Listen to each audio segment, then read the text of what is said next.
really great reason. So. But Mike, as you look at this game on Sunday, the way the Browns have run the ball with Chubb and Hunt, and the way you all run the ball, is this a little bit of an old-fashioned game? It's going to be a little cold late in the season. A running game taking the focus of this game on Sunday.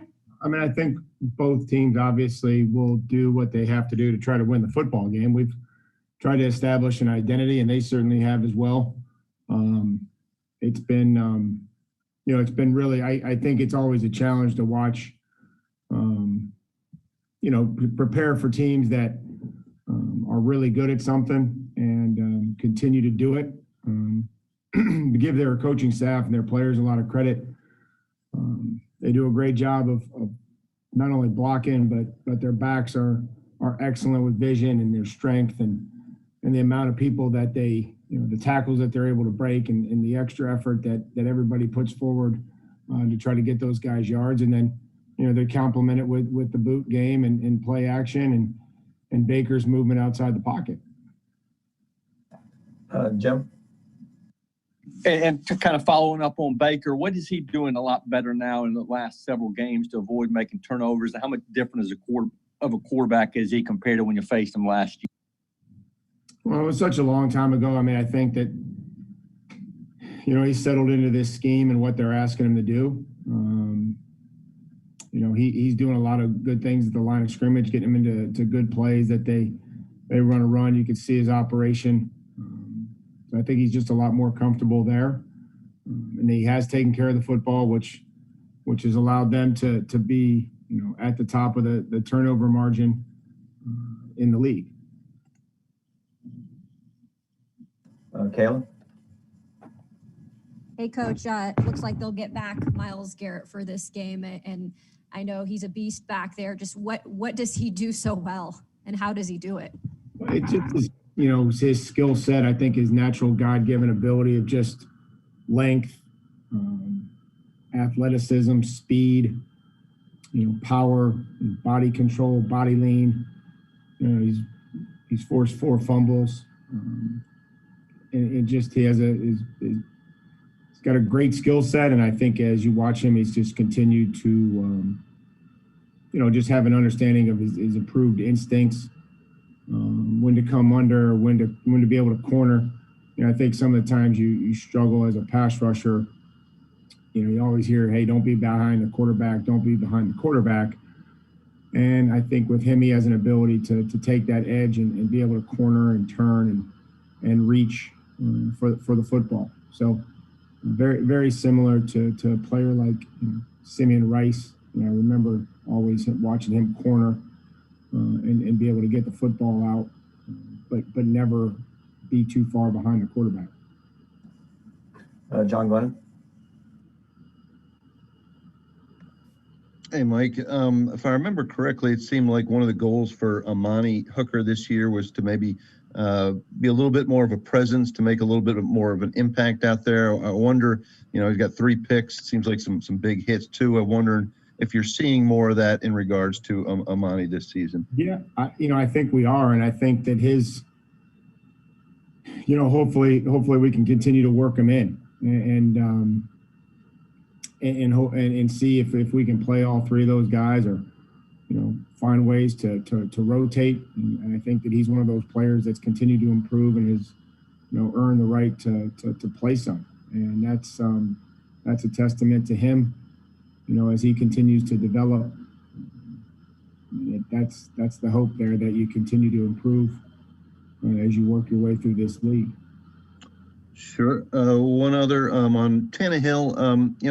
In his career, he's got a follow up going from Amani to Tannehill. different. I'll admit it, but he's been a guy that's been sacked from fairly good amount of time in his career. Numbers are significantly down this year, and I'm sure there's several factors, but how much of a role does he play in that, in the sacks going down, do you think? I think the quarterbacks, I think everybody's involved, John. I think that's when you look at the process of the ability to throw the football on rhythm and in timing, with a clean pocket. that has to be done in a certain amount of time. It starts with those guys getting into the route, getting open, running good routes. The line keeping the interior of the pocket clean so the quarterback can step up, and then it's also the quarterback to be able to process quickly into his second or third read, and then being able to have that internal clock of knowing when the journey's over and being able to get out of there, smart and careful to run out the back of the pocket, where some of those rushers may be circling. So I do think that it's a group effort, and in one that ultimately the quarterback is somewhat responsible for. There's times where we whiff and he doesn't have a chance, or things break down, but we do have to continue to try to keep him relatively clean, and we did that against a good defense the other day. This is going to be another huge challenge. Thank you. Paul? Mike, wondering about Tierre Tart. Back in training camp, I remember he asked out and you didn't take it very well, and Coach Williams was having some trouble with him on the sled, and he's obviously made immense progress since then. Can you kind of track how much he's grown and how effective he's playing right now? I think he's just one of those improved players that's continued to develop and use the show team early on in the season, and even when now when we're able to function with speed based on available players, to develop, much like Breon Borders, continue to earn opportunities by how he played on the show team, and that's where you get noticed. That's the message that I try to give them personally from my time in Pittsburgh, was to be able to use those reps and those opportunities to go and work against other good players. And so I think he's done that. I think Tierre continues to gain confidence and understanding of what we're trying to do. He's a big kid who is excited to be playing football and is excited to be here. He's well coached, and I know that those guys in that room respect him. When you have some good snaps against somebody like Quentin Nelson, how much of a kind of check mark is that you're going the right direction? Yeah, I think that's always a validation to be able to do it at this level. Not only against just pro players, but ones that have been playing at a high level, like some of the guys that he saw last week. I think that could only help him. Jen? Coach, I'm curious. Obviously you guys played the Browns last year, but this is a Browns team that hasn't seen the playoffs since 2002, 8-3. What does the hometown thread look like for you? Obviously with COVID, no one can stay at your house this year, but does it give it a little extra sizzle given the fact that you're from that area? A lot of friends might be invested in this one. Yeah, I think, growing up a Browns fan, that was probably, somewhat, probably a different situation traveling to Cleveland last year in the opening game, and seeing a lot of familiar places and buildings and people. I think now, we're kind of into this thing, and they've found their identity, which is a testament to Kevin and his staff, about how they want to play games. They've won 3 games in a row, close games, doesn't seem to bother them. They're able to finish it off in that 4-minute situation. And I've always said that it's been an honor and a privilege to play and to be able to coach in this league, and going all the way back to the Cardiac Kids back in Cleveland. How hard is it to do what Kevin's done with this team, what you've seen from them this year, and to your point, to establish this identity with the run game and to have the record that they have in a COVID year with the new coaching staff? I think that was one of the things that we talked about in the offseason, was when the meetings were virtual and there was so much that stuff that had to be put in in the off season, that we weren't going to have to go through that as much. So, I think that is something that's been impressive to see them put their program in through the off season and doing it virtually. Teron? Yeah, Coach, I'm sure as you watch Nick Chubb, you see how effective he is later in games, much like Derrick Henry. What stands out about Chubb when you watch him, and why do you think he's so effective later in games the way he is? I think he's pretty effective early in games, Tron. I mean, I just think he's really good. I think both those guys are excellent, very good players. Vision, strength, lower body strength. They break tackles. They stretch, cut. They have the ability to get the edge. It's just that, sitting there watching them, it's like you forget sometimes that you got to find ways to stop them because you kind of like the way they play and the way that these guys are blocking for them up front. And you mentioned the guys up front blocking for him. Wyatt Teller and Jack Conklin especially, they use them a lot in pooling and things like that. What stands out when you see how Conklin's been playing this season, being as though he's a former player of yours? I mean, Jack did a lot of good stuff here, and now we'll have to go against him. It's like a lot of other players that move on to other places. Jack's continued to work and develop, and he's missed a few games. He functions well in that scheme. It's similar to some of the stuff that we asked him to do. And then, Wyatt Teller's a young player that plays aggressive and finishes, and like he's got really good play demeanor for an offensive lineman. Thanks. I like the Simeon Rice comparison too. Yeah, try to throw it back a little bit. Yeah, a little catalog. I like that. Dre? Yeah, Coach, going back to Tannehill, obviously going back to last week, it was really the first week that we saw him maybe at least look further down the field just a little bit. Really his first time on average with 10 yards per attempt since week 2. And I think it was just around 9 against Jacksonville. Obviously, the pass may be more frugal or may not be, but is that something that we may see going forward and when you do go to the pass game, or is that something against Indy was more of an outlier? I think that always depends on who we're playing and how they're playing us, Drake. Sometimes that, those opportunities are there and sometimes they're not. So I think we have to be good enough to decide early on how teams are going to play us. Sometimes it's different than maybe how it was on film, or sometimes it's similar. The plan may stay the same, or it may have to adjust based on, what they're giving you and how aggressive they are at the line of scrimmage or around the line of scrimmage. Joe? Retro? Yeah, Mike, I wanted to ask you about Derek. What have you seen from him in terms of progress as a pass catcher in your time here? And does he have it in him to be, I guess, more of a 3-down back, a guy who's using some of those obvious passing situations more as things go forward? Well, he has improved, Joe.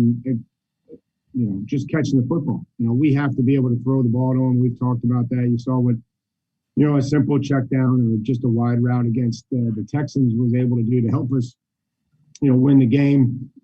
Would like to try to continue to work on this spring game with them, but, teams have, they've defended it pretty well, and maybe we haven't run it very well either. But he does focus on it, and you saw the other day, what we can do and his ability to get him the ball moving. That's his skill set. We understand what his skill set is, and it's pretty unique. And so we have to do a good job of trying to get him the football other than just handing it off to him. Where we're at with third down, I think Jeremy's done a fantastic job for us, in protection and doing some of those things that we've asked him to do, and he's kind of grown into that role. I don't know that they couldn't do it, but I think we're comfortable right now with where we are, with Jeremy. I'm running short on time, but I want to get to these last 4. Terry? Mike, Ryan's had a very low interception rate this year, and really especially since he became the starter there. what are some of the factors in your mind that contribute to that beyond just where he decides to go with the football? We tell him we're going to bench him and put Logan in there if he throws interceptions. That's the first thing that we tell him. Nice. So that's good coaching. He's conscious of the way that we would like to play the game and what the things that we think are important, which is, obviously taking care of the football and trying to win the turnover battle, be a physical team and function that way. I do think that he's conscious. I think he studies. I think he has good vision. I think he's decisive. I think sometimes interceptions occur when quarterbacks hold on to the football and kind of second guess or not really quite sure, and they're a little late on it, and guys have had time to recover or make a better break on the football. Chris Harris? Mike, you mentioned about Cleveland's ability to win close games a little bit earlier, but seeing that they have 8 wins despite the fact that their opponents collectively have outscored them, what does that say about their resolve down the stretch and doing what they need to do? The margin for error, our job is to win games, and I think Kevin's obviously instilled a level of confidence in those guys by playing and finishing and understanding that they have a certain style and that they're playing to it, and it's always easy. It's always easier to get your message across when those things actually happen on Sundays. Hey, let's take care of the football. Let's get turnovers, have a short field for our offense, run the ball. They're really good in the red zone, and then they're winning. So that makes it easy to coach to. Luke? Mike, I think just about every team likes to say or believe that they have a next man up mentality, but what is it about what you all have in terms of culture and belief that has allowed you to actually put that into practice and keep winning despite all the players you have on IR? I think it just goes down to just the way that we coach them. We coach each guy when they come in here to work. Whoever comes into work is going to get coached. The expectation that anybody that's on the regular season or the regular roster or the practice squad should be ready and available to play. We try to point out and emphasize those players that have been called into duty and have done well and have earned more opportunity or their ability to help the football team. And I think that's all we can try to do. And I think that they realize that they're one snap away from having to go in there. Last question, Buck. Hey, Coach. How have Adoree and Humphreys responded over the past couple of weeks, and do you anticipate having them out there today? I would say that I would anticipate having Humphreys out there today. I would not anticipate having Adoree out there today. Thanks, guys. Appreciate it. Thank you. And understand, the way we like to play and how we improved late in the season and carried momentum from week to week, and we're able to play well at the end of the season. So, that's kind of the blueprint, but we have to go out and do it each and every week here. So I've got a bunch of calls lined up. A bunch of questions lined up for Ryan. So if we could ask one per, and if we got time, we'll try to do follow. So Paul? Ryan, I know everybody's got a role on offense. The way Corey's gone this year and with everything he does in the run game and blocking downfield for other guys in addition to his receptions, is he kind of become an indispensable part of the whole operation? Corey's huge. He's been big for us all year long. Obviously, taking a big stride this year. I feel like in the past game, he's got a great feel for what we're trying to do and the nuances, the details of the routes he's running, creating a lot of separation and getting himself open. So he's a dangerous weapon in the pass game. And you mentioned the run game as well. He's physical, he's tough. He's probably one of the top blocking wide receivers in the game. So he's kind of the embodiment of how we want to play: fast, physical, aggressive, and then makes big plays when his number's called. So really thankful to have Corey on the outside for us. Jane? How would you describe Quisenberry right now? What did you think about the way that he's stepped in and the way that he's playing, given some of the challenges that he's had? Well, it's huge. I'm so happy for David. what he's been through in his life, in his football career, being able to battle back through all of that, then just kind of bide his time. Stay patient, just kept working hard, staying with it, doing everything he could do. And then, finally when his number was called last week, he stepped in and did a really good job for us. So I'm thankful we have a guy like David on our team, and going to need to lean on him as we continue forward here. Teresa? Ryan, how much confidence does it give on the offense when you've got Derek running the way he is, knowing that it's December, these are crucial games for playoff hopes, just knowing that he's there and kind of that constant in the offense, so to speak? Yeah, Derek's extremely consistent. He has been all year, past 2 years really. As long as I've been here, he's been consistent. And that's kind of the way we like to play. We like to be physical, run the football, and get Derek going. And, he does it week in and week out. His consistency is very admirable, just his ability to play physical week in and week out, take hits, and be seemingly unfazed by him. So definitely, want to keep him rolling as we get here deep into December. Terry? Ryan, your interception rate since you became the starter here has been extremely low. What is your reason and your belief in terms of why that has been, maybe more so than earlier in your career? I think I've just continued to develop over my career, just playing more and more football. I'm trying to toe the line between aggressive and smart. It's a time and place to be aggressive and really try to fit a tight throw in there, and just knowing when it's smarter to move on and look for somebody else that's open. So I'm always just trying to find that line and toe it on, like I said, being aggressive and smart.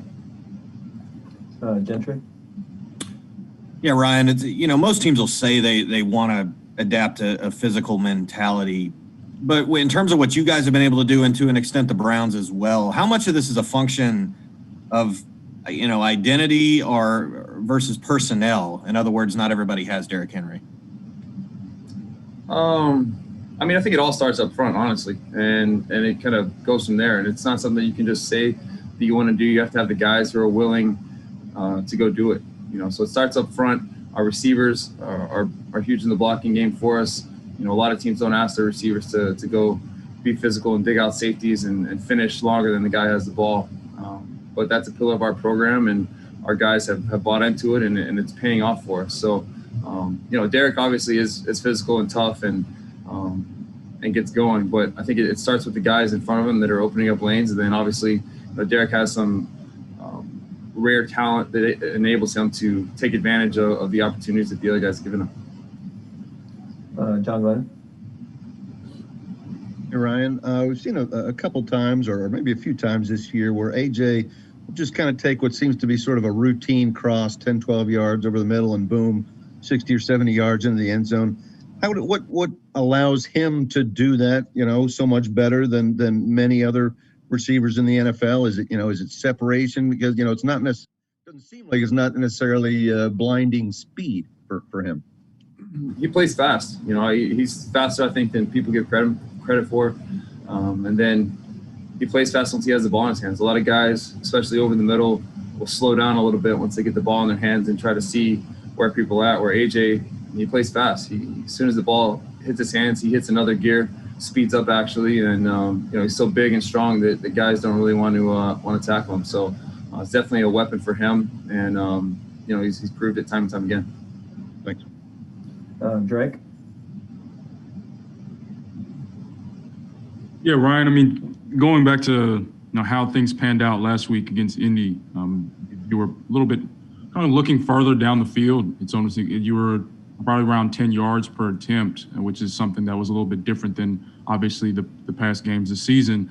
When you look at this Browns defense, is that something that you might want to keep up, or was that more of an outlier against Indy, and you'll probably look for it to find receivers more within that 10-yard window and see if they can get some yards after the catch? Yeah, I'm not really worried about how far they are down the field, whether it's deep. I'm just trying to, execute the plays that are called and go through my reads. So if the number one reads happen to be deeper down the field and they're open, I'll throw it to them. And if not, then go on from there. But I don't think it's a mindset of mine. It's just I try to throw it to the open guy. David Butler. And when you've got a guy like Myles Garrett on the other side of the line there, how do you keep yourself from not sort of keeping one eye out for him anytime you drop back to pass? Yeah, I have so much respect for Myles. Obviously, followed him since his time at A&M. He got there right after I left, or a couple years after I left. So, watched him grow in his time at A&M and make huge plays for the Aggies. And then obviously, once he's gotten to the league, he's continued to develop and, he's one of the top edge rushers that we have in the game right now. So a ton of respect for him and what he's able to do. He's a generational type talent with his size and speed and athleticism. So definitely a ton of respect for him. But at the end of the day, I just have to go play my game and trust the guys around me to protect me. Joe Rexrod.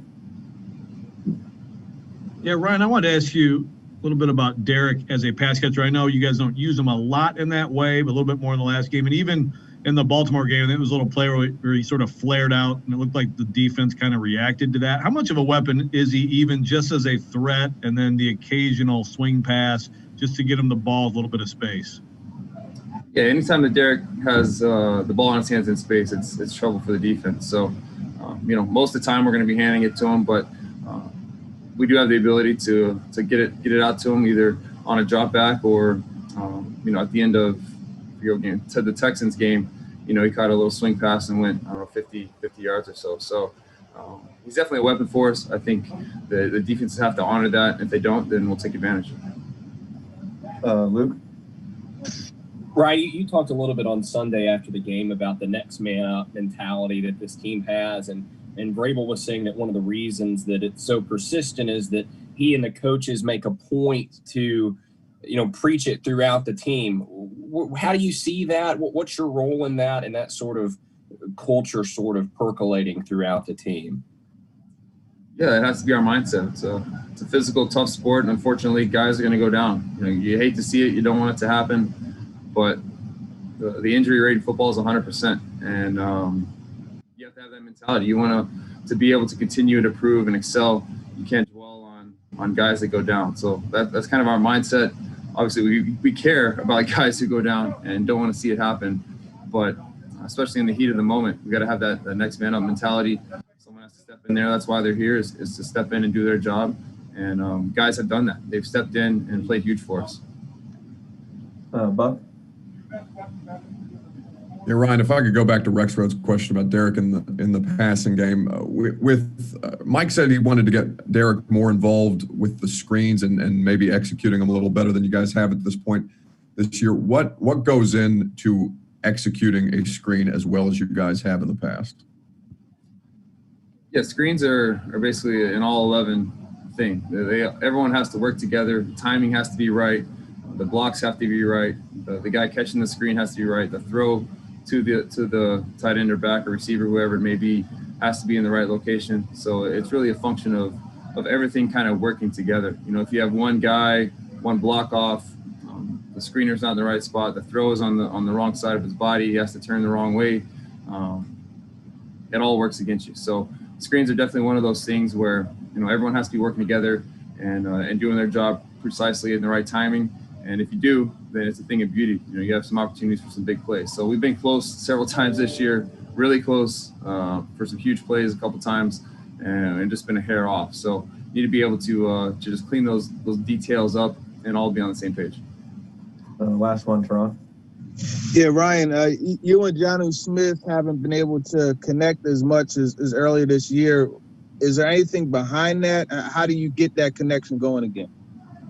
I'm not worried about John. John is consistent. He's been able to make big plays for us, throughout the year. I have a ton of faith in Jonnu and his ability. As soon as his number is called and the opportunity presents itself, I have a ton of faith that Jonnu's going to make it. So, I think it's just the ebb and flow of the season. Sometimes the game happens like that. Sometimes the ball goes your way a lot. Sometimes you can have little flow, ebbs and flows in where the ball goes. So, we realize Jonnu is a big weapon and want to continue getting the ball. Got it. Thank you. Appreciate it, Ryan. Yeah, thank you.